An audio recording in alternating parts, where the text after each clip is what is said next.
Welcome to Giddy Up, and I've had a whole load of questions and emails this week. It's been really quite exciting, and seen a lot of things that people are judging us on, and in the racing world it's getting really heated up with a few of the jockeys arguing with each other. So we're going to go through a few of the topics, and we're going to jump into a few bets at the end for Rosehill, and we're going to go to the UK on Saturday as well.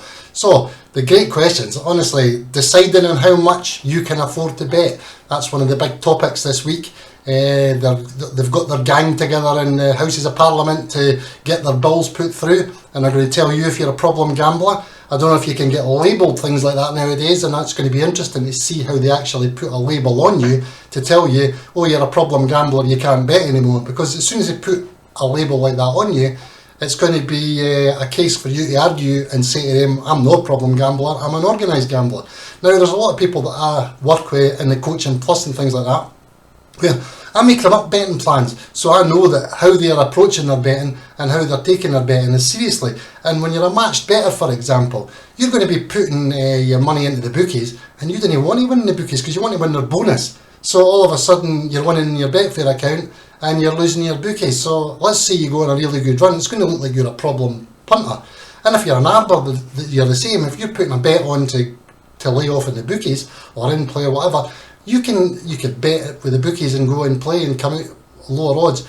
All these things that are not taken into account that will flag you up as a problem gambler because you're not winning on one of your accounts. And the worst thing is that, as far as I know, they're going to be able to talk to each other and say, this is a problem gambler, on to the next bookie, on to the next bookie, and then that's you got your reputation, and it's going to stop you from, or limit you to putting your bets on. Now, you've got the traders. They sit in their office and they ban everybody. Oh, he's a good bettor, we'll ban him right away, and you get restricted with your bonuses and things like that. These are all things that are happening to you. Now, surely these people would be able to see the guys that are putting in the problem money and aren't winning and mounting up big debts. But again, the other side of the coin is they could be putting the money in the bookies to lose so that they get the money elsewhere. There's too many clever things and algorithms people have got made up in betting that accounts. I've got my Betfair account that I use just for putting on bets to teach people that's their bad habit, so that account never wins. So they can be looking at that and saying to themselves, oh, well, that's a problem gambler. It's no problem gambler. I'm educating people how to bet so that I can show them, look, that's what you would do and that's how you would lose and that's how you have been losing. So you have to get yourself, it's going to be a funny one. And what I'm preparing now is I'm going to get the business plan set up. But the big problem you've got is if you've got a business plan and say to the bookie, I'm not a problem gambler, this is my business plan, they're just going to go, oh, you're too organised for me, you're banned anyway. So it's going to be a really difficult time for the bookies to get a happy medium here, because they're just throwing a big blanket over it, and the big blanket, it's not going to work. It's just unfair, it's not very clever. And then, because what's the next laws they're going to bring out? Is the next laws they're going to start putting a ban on booze? You're not going to be able to buy booze because you're an alcoholic, because simple as that. There's so many problems in the world.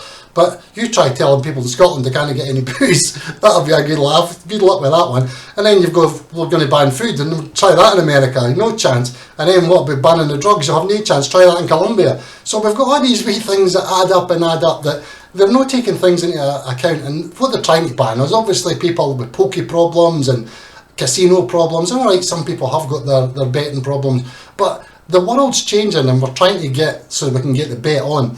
And the politicians, half of them have probably never put a bet on in their life and didn't understand what middle class means or lower class means, and organised bettors that have retired and want to make a bit of money on the side. They really aren't looking at the bigger picture, and they're pretty blinkered when they go into it. So that's a big topic coming up and something that really needs discussed, and I'm going to be working on a real good area on that hopefully will help, but we'll see, because it's watch this space on that one. The Frost and Dunne argument, it's a strange one, because you look at male changing rooms, and the big thing that they seem to be going back to all the time with Frost and Dunne is she's in the male changing room all the time. Well, she's going to hear and see something that she does, maybe does or doesn't want to see. And really there should be changes to that, because if there is that's the only place they sit in between races or something, give them a canteen, get something else organised so that it's, in this day and age, my God, it's, come on, let's get in get with the times. And the female changing rooms, and I seen one of the comments for the jockeys, he stood and watched her getting absolutely berated by Dunne. We can only go by what they're saying. We can't see. We weren't there, so we don't know. And the Dunne was berating Frost apparently in the changing room, and telling her he's going to do this and do that and do the next thing to her. Now that's banter for a changing room. You get that in any guy's changing room. But why did the guy not just stand up and say, "Hey, well, stop that. You can't talk to her like that." But chivalry's gone. That's the day of chivalry and having respect for women's gone, because you'll open a door for a lady. I've seen it. I've seen a guy opening a door for a lady, and the next thing she turns around, "I don't need you to open the door," and things like that. And then to Friday night, boy getting stuck into his missus, and you step in and you're the wrong ones. So really, if you're going to try and avoid the circumstances with the changing room arguments, I mean, even changing rooms anywhere, football teams, basketball teams, will be arguments, but they're usually all male or all female, so there's a bit of a problem that I think Rayson's got to address there. And obviously, if he has been a wee bit nasty to her, it's not very nice. There's a guy that stands at the fences that came out and said that he heard something, and another couple of jockeys heard it and didn't comment on it, so you've got to take people at their word. But at the same time, one thing will come out in the wash: racing's a closed shop, and you'll see who gets the most rides, Frost or Dunne. She's obviously been getting good rides with the better stables, but you can see Robert Dunne's been getting a lot of rides lately, whether that's in support of him or what it is. But you'll see when it gets resolved, you'll see who gets the better rides and the most rides. Now the Freddie Terlicki and Graham Gibbons saga, that's sad, because to be honest with you, I was a Graham Gibbons fan as far as race riding goes. I thought he was a good jockey, but Freddie was going to be a top jockey. He was on his way to being top notch. As simple as that. If he'd kept going, he was going to be one of the top boys, coming through with your Tom Marcans, William Buicks and things like that. And it's the ruling body. They decided on the day that it was what their outcome was, and that's what they're employed for, and that's what your stewards are for. Maybe they had too much sherry that day and they came up with the wrong answer, because that's another strange area in racing where they'll turn results round and they'll not turn results round the other time. And a lot of the jockeys are saying that Graham Gibbons, well, I know that one of the two of them liked to drink, so they're all saying, oh, he had drink in his breath and things like that. Well, surely they go to the stewards and say, he's been peeving and he's going to be riding the horse next to me at whatever speed they go at. And surely that would have been it sorted out then, because they get tested for their drugs and their drink, so it would have been picked up pretty much straight away. So I think blaming it on that would be a bit harsh. The whole thing looks unfortunate. The details are all coming out, and you're getting jockeys that are coming out giving opinions, and they've already had bans for reckless riding and careless riding and dangerous riding and things like that. So you've got to take things with jockeys and that as with a pinch of salt. They're riding in a very competitive sport, and they're going to shut the door on jockeys and things like that, and they're going to have a bit of dialogue in it now and see what happens. But it's a dangerous sport, and that will not be the last serious injury, unfortunately. And it seems to be all doom and gloom in racing just now. And even the jumping, we're going to be going into that jumping question again, because we've got Kempton coming up, you've got the Cheltenham, you've got the Grand National, and you're going to have all these jump protesters coming out, and we're going to be getting that, because banned in Australia now, and it's starting to get harder and harder. And I think racing's they're going to have a bit of leeway now and look at, take opinions and have some sort of ongoing thing to keep the jumps racing going if they want to be serious about it, because they're going to be working on this ban, and hopefully we don't want to lose these festivals. They're superb, and if we can make sure everybody's safe and sound and the fences are right and things like that, we've just got to make sure that all comes together for racing, because as I say, the festivals in the UK really are superb. Grand National, Cheltenham's one of the best things you ever experience if you go. I've been loads of times to Cheltenham, and it's just a brilliant thing for bonding, for having a laugh, for having a drink, for just getting stories, and so you get the crack for the Irish, and it's just brilliant, superb. Now, as I say, they're going to have to have dialogue in that jumping thing, because if they just let it go to chance will catch up with them in a couple of years. Same with the gambling laws with the problem punters. So we're going to have to make sure that get dialogue now. You've had your warning, you've had your shot across the bows. Get organised and get it done. Going to Rosehill on Saturday, Australian, great racing. Love Aussie racing on a Saturday.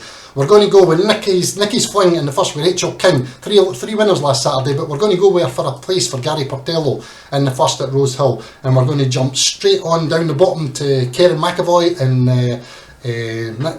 with Capo Strada for James Cummings, and we're going to go a place again there in the famous blue colours. So we've got two places to start with. We're going to go for a win with Born a King with Jason Collett for Chris Waller, and that should go off favourite, I would think. Very close to it. Francesco Gardi to bring the four of them home, and it's going to be for a place for the reliable J-Mac. Chris Waller again, so Chris Waller's got 2, 7 and 8th race. We're going to go for the win and then the place, so we're going to go place, favourite place. So that's us for Rosehill. On to Saturday in the UK, we're going to have a bash at Aintree. First race, Richmond Lake for Theo Gillard, the claimer for Donald McCain. Loves Aintree, doesn't he? So a good price there as well. He should go off probably around about the jolly, I would think. And we're going to go to Sandown first race. We're going to go for Might for Lorcan Murta, claiming 3 for Harry Fry. Good wee jockey, like him, reliable, he'll get the job done, so we're looking for him to go in. Sandown, race 5, Nubra Negra for the Skeltons. So we're going to bung them in, and hopefully on a Saturday, because they didn't do too well on a Saturday. I think the Skeltons have a wee bit of maybe scared moment for the jockey, he gets a wee bit excited or panicky.